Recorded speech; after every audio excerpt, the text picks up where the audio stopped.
حبايبي عاملين ايه؟ هخزن معاكم بقى الملوخيه اهي، جايبينها من الغيط، ودي باميه جايبينها اهي حلوه. بصوا ازاي انا بحب بقى الباميه الصغنونه دي، مش خزن الكبيره خالص. حلوه ازاي. دول بقى شويه كبار هنعملهم ويكا النهارده، باميه ويكا.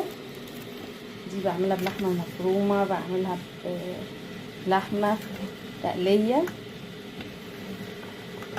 والملوخيه هوريكم طريقه تخزينها. الباميه بشيلها زي ما هي كده، اغسلها وامعها تنشف، اروح شايلاها في الفريزر، اطلعها بتلجها، اروح حطها في قلب التسبيكه وهي بتغلي بس كده.